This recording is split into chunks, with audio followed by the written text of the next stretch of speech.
Hello friends, welcome to smile talk paramedical channel. Friends, ಈಗಾಗಲೇ ಕೆ ವತಿಯಿಂದ ಏನು ಡಿಪ್ಲೊಮಾ ಫಾರ್ಮಸಿ ಕೌನ್ಸಿಲಿಂಗ್ ಮೊದಲನೇ ಸುತ್ತಿನ ಪ್ರೊವಿಷನಲ್ ರಿಸಲ್ಟ್ ಅನೌನ್ಸ್ಮೆಂಟ್ ಆಗಿರುವಂಥದ್ದು. ಇವತ್ತು ಏನಾಗುತ್ತೆ ಅಂತಂದರೆ ಫೈನಲ್ ರಿಸಲ್ಟು ಕೂಡ ಅನೌನ್ಸ್ಮೆಂಟ್ ಆಗಿಬಿಡುತ್ತೆ. ಫೈನಲ್ ಲಿಸ್ಟ್ ಕೂಡ ರಿಲೀಸ್ ಮಾಡಿಬಿಡ್ತಾರೆ. ಈ ಮಧ್ಯದಲ್ಲಿ ಅಭ್ಯರ್ಥಿಗಳು ಈ ಥರದಂಥ ಡೌಟ್ಗಳನ್ನು ಕೇಳ್ತಾ ಇರುವಂಥದ್ದು. ಇಲ್ಲಿ 3 ಕ್ವಶನ್ಸ್ಗಳನ್ನು ಇವರು ಒಂದೇ ಒಂದು ಕಾಮೆಂಟ್ಸಲ್ಲಿ ಕೇಳಿರುವಂಥದ್ದು. ಸರ್, ರ್ಯಾಂಕ್ ಲಿಸ್ಟಲ್ಲಿ ನೇಮ್ ಇಲ್ಲ, ವೆರಿಫಿಕೇಷನ್ ಸ್ಲಿಪ್ ಡೌನ್ಲೋಡ್ ಆಗ್ತಾ ಇಲ್ಲ, means user I D password invalid ಅಂತ ಬರ್ತಾ ಇದೆ, ನಮಗೆ ಯಾಕೆ ರ್ಯಾಂಕ್ ಬಂದಿಲ್ಲ ಅಂತ ಕೇಳಿದವರಿಗೆ ಕ್ಲಾರಿಟಿ ಕೊಡ್ತಾ ಇಲ್ಲ ಅಂತೇಳಿ. ಸೊ ಇಲ್ಲಿ 3 ಡೌಟ್ಗಳು. ಒಂದು, ನೇಮ್ ಇಲ್ಲ, ವೆರಿಫೈ ಸ್ಲಿಪ್ ಡೌನ್ಲೋಡ್ ಆಗ್ತಾ ಇಲ್ಲ, user I D password invalid ಅಂತ ಬರ್ತಾ ಇದೆ. ಇದಕ್ಕೆ ನಾನು ಉತ್ತರವನ್ನು ಕೊಡಲಿಕ್ಕೆ ಪ್ರಯತ್ನ ಮಾಡ್ತೇನೆ. ನೋಡಿ ಅಭ್ಯರ್ಥಿಗಳೇ, ನೀವು ಏನು ಒಂದು ಕೌನ್ಸಿಲಿಂಗ್ ಪ್ರಕ್ರಿಯೆಯಲ್ಲಿ ಭಾಗವಹಿಸಬೇಕಂತಂದರೆ ಅದಕ್ಕೆ ನೀವು ಅಪ್ಲಿಕೇಶನ್ ಹಾಕಿರಬೇಕಾಗತ್ತೆ. ಒಂದನೇದು. ಎರಡನೇದು ಏನಪ್ಪ ಅಂತಂದರೆ ರ್ಯಾಂಕ್ಗಳನ್ನು ಕೊಡಬೇಕಂತಂದರೆ ಅದಕ್ಕೆ ನೀವು ಕಂಪಲ್ಸರಿಯಾಗಿ ಮಾರ್ಕ್ಸ್ಗಳನ್ನು ಎಂಟ್ರಿ ಮಾಡಬೇಕಂತ ಹೇಳಿದರು.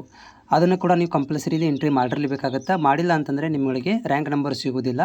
ಆಮೇಲೆ ನೀವು ರ್ಯಾಂಕ್ ನಂಬರ್ ಕೊಟ್ಟಿಲ್ಲ ಅಂದಮೇಲೆ ನಿಮಗೆ ಲಿಸ್ಟಲ್ಲಿ ಹೆಸರು ಬರೋದಿಲ್ಲ. ಯಾಕಂದರೆ ನೀವು ರ್ಯಾಂಕ್ ನಂಬರು ಮಾರ್ಕ್ಸ್ಗಳನ್ನ ಎಂಟ್ರಿ ಮಾಡಿಲ್ಲ ಅಂದಮೇಲೆ ನಿಮಗೆ ಹೆಂಗೆ ಅವರು ಸೀಟ್ ಹಂಚಿಕೆ ಮಾಡಲಾಗತ್ತೆ, ಹಂಚಿಕೆಯನ್ನು ಮಾಡಲಿಕ್ಕೆ ಆಗೋದೇ ಇಲ್ಲ. ಓಕೆನಾ. ಆಮೇಲೆ ಇನ್ನೊಂದು ಏನಂತಂದರೆ ಇಲ್ಲಿ ನೀವು ಅದನ್ನು ದಿನಾಂಕಗಳನ್ನು ಕೊಟ್ಟಿದ್ದರು. ನಿಮಗೆಲ್ಲ ಡೌಟ್ಗಳಿದ್ದರೆ ಮೇಲ್ಗಿಲ್ ಮಾಡಿರಿ ಅಂತೇಳಿ ಕೂಡ ಒಂದಷ್ಟು ನಾನು ನಿಮಗೆ ಮಾಹಿತಿನೂ ಕೂಡ ಕೊಟ್ಟಿದ್ದೆ. ಮೇಲ್ಗಿಲ್ ಮಾಡಿರಿ, ಆಮೇಲೆ ಕಾಲ್ ಮಾಡಿರಿ ಅಂತೇಳಿ. ಈ ಥರ ನೀವು ಮಾಡಿಲ್ಲ ಅಂದರೂ ಕೂಡ ಏನು ಬರುತ್ತೆ, ಈ ರೌಂಡಲ್ಲಿ ನಿಮಗೆ ರ್ಯಾಂಕ್ ನಂಬರು, ಸೀಟ್ ಹಂಚಿಕೆ ಯಾವುದು ಕೂಡ ಬರೋದಿಲ್ಲ. ಆಮೇಲೆ ಇನ್ನೊಂದು ಏನಂತಂದರೆ, ಈಗ ಯೂಸರ್ ಐ ಡಿ ಇನ್ವ್ಯಾಲಿಡ್ ಎದಕ್ಕೆ ಬರ್ತಾಯಿದೆ ಅಂತಂದರೆ, ನೀವು ನಿಮ್ಮ ರ್ಯಾಂಕ್ ನಂಬರೇ ಬಂದಿಲ್ಲ ಅಂದಮೇಲೆ ನಿಮ್ಮದು ಯೂಸರ್ ಐ ಡಿನೂ ಬರೋದಿಲ್ಲ, ಪಾಸ್ವರ್ಡು ಕೂಡ ಸರಿಯಾಗಿ ವರ್ಕ್ ಮಾಡೋದಿಲ್ಲ. ಇದಕ್ಕೆ ಉತ್ತರ ಏನಂತಂದರೆ, ನೀವು ತುರ್ತಾಗಿ ಇವತ್ತು ಕೆಗೆ ಕಾಲ್ ಮಾಡಬೇಕು.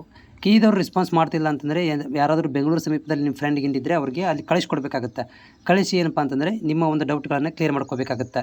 ಇದಕ್ಕೆ ಟೆಕ್ನಿಕಲ್ ಪ್ರಾಬ್ಲಮ್ ಕೂಡ ಅಂತ ಹೇಳ್ತೀವಿ ನಾವು. ಟೆಕ್ನಿಕಲ್ ಇಶ್ಯೂ ಆಗಿರೋದ್ರಿಂದ ಈ ರೀತಿ ಒಂದಷ್ಟು ವಿದ್ಯಾರ್ಥಿಗಳಿಗೆ ಪ್ರಾಬ್ಲಮ್ ಆಗುತ್ತೆ.